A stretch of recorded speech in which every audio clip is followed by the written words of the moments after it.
Khadija be be صاحبہ، ایک سوال ہے کہ کیونکہ آپ چترال سے لترال سے الیکشن لڑ رہی ہیں، تو عام طور پہ ہم دیکھتے ہیں کہ جنرل الیکشن میں جو صوبہ سرحد کے صوبہ خیبر پختونخوا کے جو بہت سے علاقے ہوتے ہیں وہاں پہ خواتین ووٹرز جو ہیں وہ تو ووٹ ڈالنے کے لیے نکلتی نہیں ہیں، لیکن اب تو آپ اور ڈاکٹر سویرا پرکاش صاحبہ اور کچھ اور خواتین جو ہیں وہ خیبر پختونخوا سے جنرل سیٹ پہ الیکشن لڑ رہی ہیں.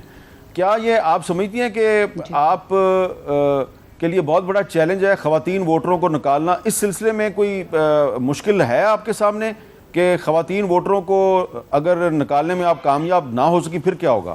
اصل میں یہ بات ہے کہ چترال ایسی جگہ ہے کہ پسماندہ ہونے کے باوجود وہاں پہ پڑھے لکھے لوگوں کی تعداد بہت زیادہ ہے. جب میں بچپن سے جب میں سڑکوں پہ سفر کر کے جاتی تھی، ایسی جگہ بھی ہیں اوپر سرحد ایریوں میں پہاڑوں میں کہ 2-2 3-3 گھنٹے بچے جو ہے، یہ یقین آپ نہیں کریں گے مگر میں نے اپنی آنکھوں سے دیکھا ہے، 3-3 گھنٹے 2-2 گھنٹے بچے اسکول اور یونیورسٹیوں میں پیدل آتے تھے.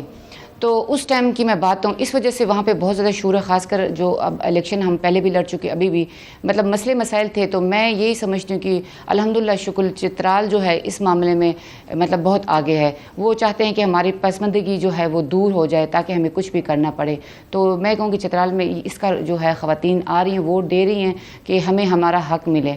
تو اس میں ہمیں کوئی مسئلہ نہیں ہے جو میرا ایریا ہے چترال کا. جی ڈاکٹر سویرا، آپ بتائیں کہ آپ بنیر سے الیکشن لڑ رہی ہیں، تو آپ کو خواتین ووٹروں کو گھر سے نکالنے، پولنگ اسٹیشن پہ لانے اور ووٹ پول کرانے میں کوئی مشکل تو نہیں ہوگی؟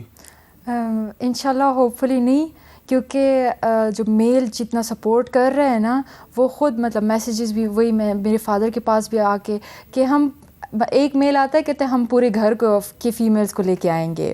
تو اور فیمیلز بھی بہت ایکسائٹیڈ. میں 1-2-3 گھروں میں مطلب میں گئی بھی تھی، ابھی بنیر سے میں آئی ہوں نا، تو وہ لوگ بھی بہت زیادہ ایکسائٹیڈ ہے. فیمیلز خود بھی بہت ایکسائٹیڈ ہے کیونکہ مطلب فرسٹ فیمیل جو بنیر کو ریپرزینٹ کروں گی، تو وہ لائک سارے بہت ایکسائٹیڈ اور بہت سپورٹ مل رہی ہے مجھے. میل سے اگر مل رہی ہے، میل پھر خود مطلب اپنی فیمیلز کو باہر لے کے آئیں گے نا. اچھا سائرہ افضل تارڑ صاحبہ، یہ آپ کے علاقے میں تو یہ پرابلم نہیں ہے کہ خواتین گھروں سے باہر نہیں نکلتی، یا وہاں پہ بھی یہ پرابلم ہے؟ نہیں بالکل نہیں، بالکل نکلتی ہیں اور بہت زیادہ. اب تو کام میرے دیکھتے دیکھتے میر صاحب جو فرق پچھلے 60 سال میں نہیں پڑا تھا نا، وہ پچھلے 10 سال میں پڑا ہے.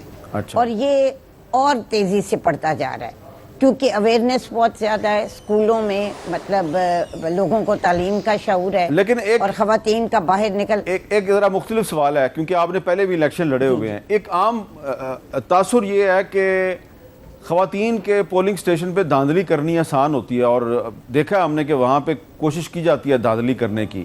تو آپ کو کبھی یہ ایکسپیرینس ہوا ہے؟ میرا نہیں خیال ہے. اب تو پتہ ہے کیا ہے، اب تو جو خواتین ہماری ایجنٹس ہیں نا وہ اتنی ہی ویجیلنٹ ہیں اور اسی طرح وہ کرتی ہیں. اگر کوئی پولنگ سٹیشن ایسا ہے تو وہ پھر خواتین مردوں کا ایک جیسا ہی ہوگا کہ وہ ذرا دور کنارے ہو، کوئی دریا کنارے ہو یا کوئی اس طرح کا ہو کہ کوئی چھوٹا موٹا، اور وہاں پہ کسی ایک کی اکثریت زیادہ ہو.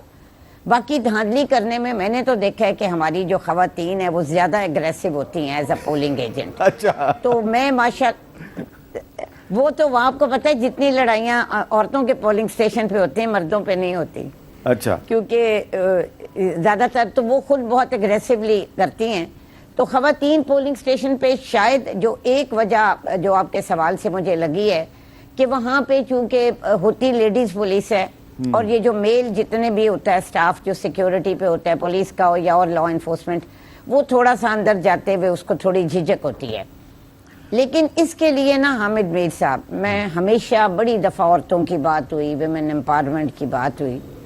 دیکھیں آپ جتنے مرضی قوانین بنا لیں، آپ جتنے مرضی بل پاس کر لیں، آپ UN کے چکر لگا لیں، جب تک کسی لڑکی کو، کسی بچی کو گھر سے کانفیڈنس نہیں ملتا، گھر سے اس کو سپورٹ نہیں ملتی، وہ نہیں آگے جا سکتی. جب میں نے پہلی تقریر کی اپنے جلسے کی، جب شہباز شریف صاحب آئے تو انہوں نے میرے والد صاحب سے پوچھا کہ بیٹی کیا کرتی تھی؟ انہوں نے کہا جی یہ گھر پر ہی تھی. میں نے تھوڑی دیر پڑھایا. انہوں نے کہا میں یہ نہیں مانتا. اس کی کیا وجہ تھی؟ اس کی وجہ یہ تھی کہ ہمارے والد صاحب بڑے کنزرویٹو تھے، بڑے سخت تھے، لیکن انہوں نے ہمیں اتنا کانفیڈنس دیا، اتنا پیار دیا، باہر کے ملکوں کی سیر کرائی، کو ایجوکیشن میں ہمیں نہیں جانے دیا، لیکن انہوں نے ادروائز کوئی کمی نہیں چھوڑی. جی سو یہ جتنے بھی آپ سوال کر رہے ہیں خواتین ووٹرز کے حوالے سے، ہمارے الیکشن لڑنے کے حوالے سے، ویمن امپاورمنٹ، میں ٹوٹل ایگری کرتی ہوں ابھی جو انہوں نے بات کی ہے کہ میرٹ ہونا چاہیے. بالکل ٹھیک ہے. سیاسی پارٹیوں میں میرٹ ہونا چاہیے، ٹکٹوں میں ہونا چاہیے، ریزرو سیٹس میں ہونا چاہیے کوئی. اور میں آپ کو بتاؤں، اگر پولیٹیکل پارٹیز انف از انف یہ نہیں اپنائیں گی اور وقت کے ساتھ جو پارٹی میرٹ نہیں کرے گی، آپ دیکھیے گا کہ وہ ختم ہوتی جائیں گی.